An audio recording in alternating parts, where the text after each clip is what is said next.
Elden Ring blasted into the video game scene like a black guy in Tiny Dicks Anonymous, one of the greatest games ever created, and assuredly in the lead for Game of the Year. What made this godsend from heaven so successful in a genre that is at best niche, since, most people don't like getting goatsied 56 consecutive times before winning, as is tradition for a Souls game. I have 5 main reasons on why Elden Ring was so successful, put every other open world game to shame, and made everyone maiden lists for months on end. So, why was Elden Ring so successful? The thing that makes Elden Ring is the breath of fresh air with some design choices that, at the time, probably seemed a little bit risky. Imagine someone told you to get addicted to cocaine but you couldn't snort it. You might think it's impossible, and all of a sudden, you discover crack. That's pretty much what Elden Ring did, and let me explain.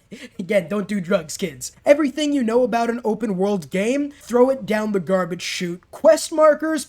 Who needs that? Minimap filled with locations discovered? Why? You can literally explore wherever you want and even skip main bosses in the quest line. Are you mad? But so many of these choices, which I'm sure were viewed as risks at the time before launch, ended up working out because of how they were implemented. The difference between Elden Ring and other open world titles like Assassin's Creed or even something like Far Cry is that they made this game actually open world. Let's be honest, I loved Far Cry 6, even though a lot of people didn't, but it isn't really an open world game in sort of the literal sense. A lot of the objectives and side missions are the same, like take this base, kill this militia group, and it ends up getting repetitive, and you're locked out of some areas until a certain level, at least with Assassin's Creed. Elden Ring said, you know what, watch this, and said you can do whatever it is you want, but you don't have quest markers, and you have to figure out everything by yourself. There is a mini tutorial at the start that shows you the basics, and I do mean the basics of combat, but if you're not familiar with Souls games and the timing required, it's gonna feel weird. I remember going up against the Tree Sentinel, aka God himself, and he just ended up shafting me. I swear to God, my rectum expanded 15 inches in each direction by the time I was done with him.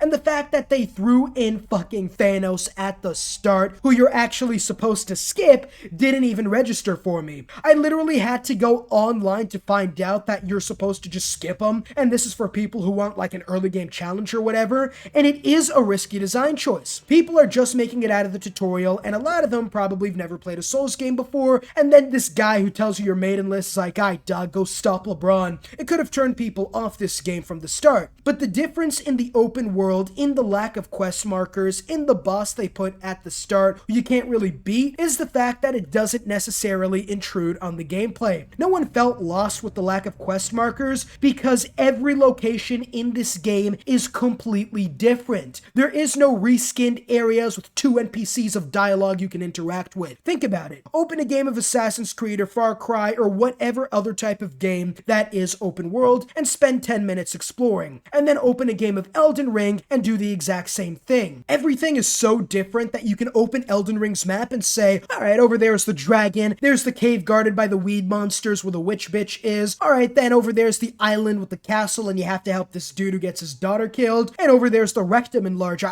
Margit the Fell. Whereas you can't really do the same thing in most other open world games because they focus on quantity over quality, so most places really feel and play the same, so you kind of have to have those quest markers or people are just going to get lost. Whereas in Elden Ring, they really spent the time to make things so different and unique from each other that even without quest markers, you can open the map and say, alright, that boss I skipped was in that forest over there or on the ridge of Liurna of the Lakes. Even now, I can see myself remembering locations and where they are on the map. Ranni's castle is northwest of Liurnia, where there's these giant finger creatures that'll probably end up pleasing your significant other if you continue spending those hours on the game. The boss is in the middle of the academy in the middle of Liurnia. The guy who has the key, the dragon, is on the west cliff that kind of looks like a mac and cheese piece. They did such a great job with the map design and didn't really reuse anything that it doesn't matter if they have no quest markers. You pretty much know where everything is already, and if not, the Sites of Grace can point you to your next main objective, and if you get to an area without any discovered sites, that means you haven't explored that area yet. And the world really is open. You can literally explore the entire map before fighting any of the bosses. So, a boss is proving too difficult for you? Simple. Skip them, go to the next area, level up, go through your 5-year skip anime training arc, and come back and thrive trash them. The risks they took into making this open world game a breath of fresh air when compared to others really is what set this game apart from everyone else, and removing certain aspects you expect from these games is counterbalanced by doing different things to not make it a real hindrance so that the player doesn't really feel annoyed or even miss the lack of markers, bosses, difficult bosses, and whatnot. The next sizzler we have in this orgasm sandwich is that the boss is, well, tough and damn near impossible to beat sometimes. Looking at you, Melania, sort of Mikola, bitch ass, looking like a walking fucking STD. Avert your eyes too slowly and you get stage 3 fucking AIDS immediate. Sorry, I got carried away. The bosses, all jokes aside, are fantastic. Each one has a specific set of moves that might be daunting at first, but eventually you learn their patterns, learn how they operate, and then exploiting their weaknesses and knowing when the opening is just bait. That is completely fair. No matter what any copyright striking, TV reviewing, genetic defect will tell you, all the bosses in this game are 100% fair. Take the Let Me Solo Her guy. He comes in with a pot, dual wielding swords, and is able to solo wipe the hardest boss in the game without taking a single hit. You're trying to tell me that this game is unfair? No. It's all the proof you need to confirm that every boss in this game can be countered and beaten with any playstyle. And if you're struggling against one, you just have to get good. I'm not trying to be like a goddamn, fucking nose held high, like fucking look of superiority or anything, but that's, you literally have to get good at the game. And that's what makes this game so fun. All the bosses are fair,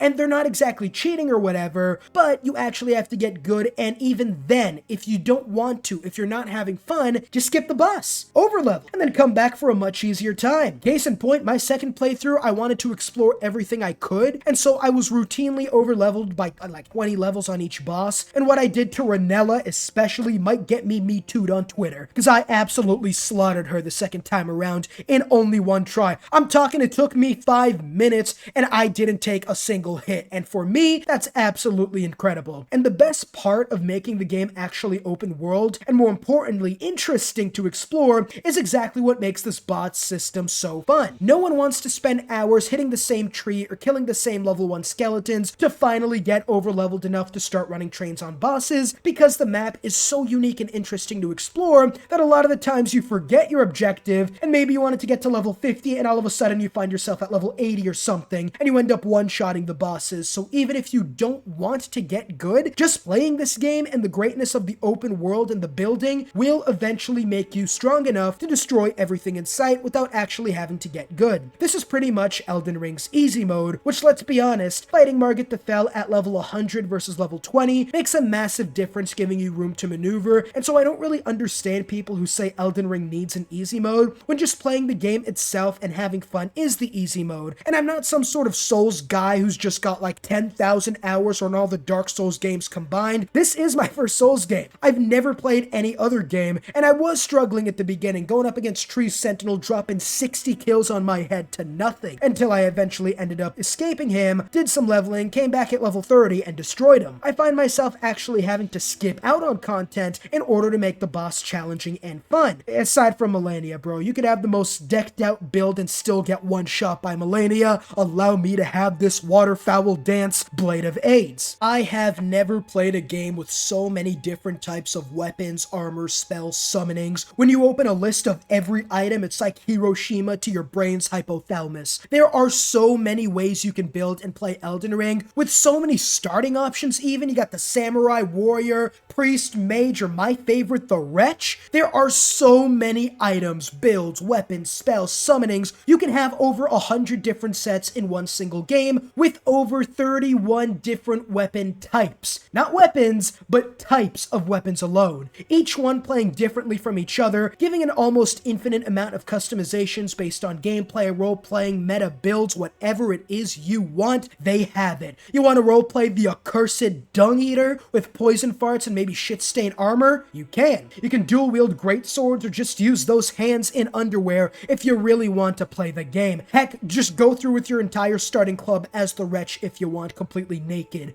You want to emulate your hero? Find a pot, 2 samurai swords, and you're all set. You can play tanks, mages, assassins, spellblades, whatever it is you want you can acquire, including a mix of each class. Heck, if you want to turn into Giga Chad with a sculpted jawline and 8 inches where it matters, just subscribe to the channel. Alright, maybe that last one isn't true, but still. Not a very deep section. addition, but definitely one of the most important aspects in why Elden Ring was so successful. Another aspect that, in my opinion, makes Elden Ring such a breath of fresh air for gamers is they worked on the right aspects of a game. So many games are released in completely unfinished states, and yet you load in the item shop, the presentation is immaculate. No lag, crashes, you can spend your money on that cool skin that looks dope, and yet you can't even use that fucking item because the item won't even load without crashing. Elden Ring has some lagging, or had some lagging on PC, that's true, but it was fixed so quickly that it's as if it was never there. I got this game a couple days after it came out, and I didn't deal with any PC lag because they had already patched the damn thing. The game finished in a completed state, which alone people would have given massive props for. In the current state of this industry, just having a finished game is alone to get 5 stars and a goddamn Emmy if you want it. But the game is both good and bug-free, mostly. Take my money, I'm begging you. And the best thing about this game, in my opinion, what let them work on the right things and releasing a finished and exciting game,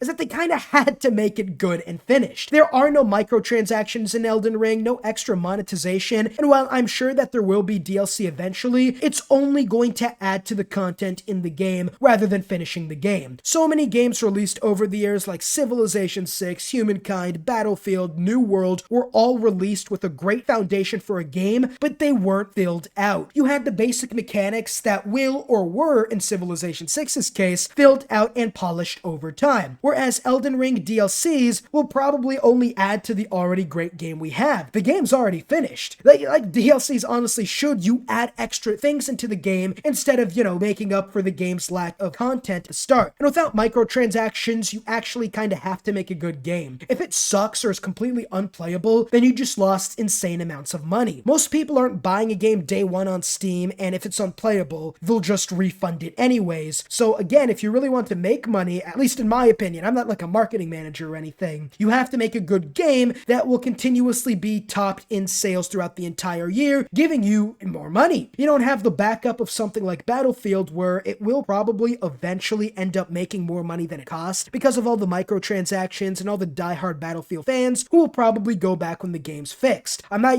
sort of like making fun of anyone or anything. I'm not like criticizing or anything. I am Battlefield though. I'm criticizing that game a lot. But at the end of the day, with all the different monetizations in those games, even if it's released in a shitty state, it'll probably make a good bit of money just from the player base they have and the fact that they're milking them like a fucking cow. But without working on microtransactions nor having extra funds as a sort of crutch in case the game gets a bad rap, you have more time and more motivation to make a game as great as you possibly can. All this also shows where the developers' heads were at. Without microtransactions, you know that their motivation was less about making money and more about building a great product. Now don't get me wrong, I'm not saying From Software is some sort of white knight who tier 3 subs to the average Joe instead and the defender of great games hoorah. Of course they want to make money, but instead of trying to squeeze out every last drop of money like an automatic cattle farm or some shit, they decided to make money by making a fantastic game that would spread by word of mouth, getting more people to check it out and leading to a potential snowball that more people will check out the Dark Souls games, more people will buy the DLC when it does inevitably come out, and over a longer period of time you'll end up making way more money than if you just had microtransactions in a shitty game. It is one of the best-selling games in a long time, and most of that is due to the quality of this product. It isn't a McChicken where the manager you bullied in high school put some of his special sauce inside of it. It's something that would get Gordon Ramsay to say, "Damn, you're only a partial dickhead, maybe even just an idiot sandwich, great job." I didn't know about this game until like 3 days pre-release, and I only got it 2 days after it released because I wanted to get into the orgy everyone was talking about. Software Inc. worked on the right things and made their money in the best possible way for us players, and that made them more successful than any game released in the last year, including giants like Call of Duty, Madden 2K, Halo, and especially Battlefield.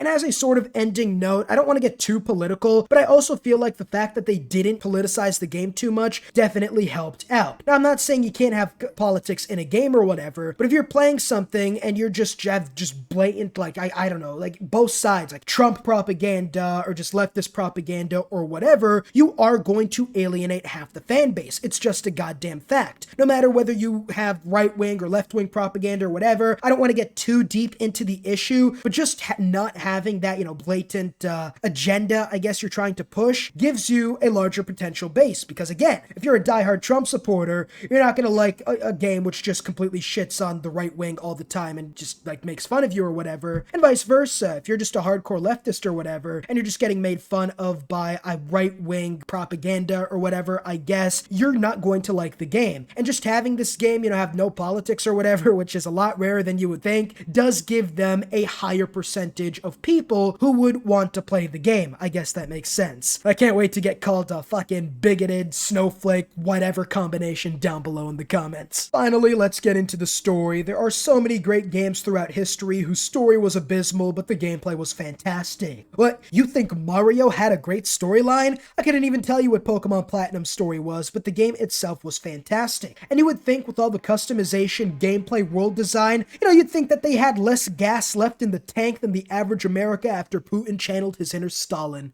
But no, the story in this game is fantastic with great world building and multiple engaging side stories and endings you have to look for yourself. I'm not going to get into any spoilers, so don't really worry, but that blind bitch who says the shrooms give her visions, the dude who said you had no bitches after the tutorial, and many others I don't want to get into spoiler territory of, so I'll stop right there. But the side quests are great, engaging, and each one is unique and doesn't feel like a copy-paste of anything. But the main story, the main story was fantastic with multiple different endings. Heck, there might be more endings we don't know about. It's been months and people are saying that we still might not have every possible ending. Again, I'm not going to go into spoilers for the third time, but you can decide who wins, what you want to do, and through your first playthrough, you might not even know what you're doing, and get a weird ending you weren't even gunning for. You might be a good guy at heart, but get into the evil ending like, damn, where'd I even fuck up on, bro? The story gives you a reason to play it over and over again, trying to do things differently to get to each ending, and that alone shows you how fantastic this game's story is, and when added in with the gameplay and amazing graphics, it's really hard to find faults in this game. The faults are there, of course, make no mistake about it, every game has them, but this game is much closer to Fallout New Vegas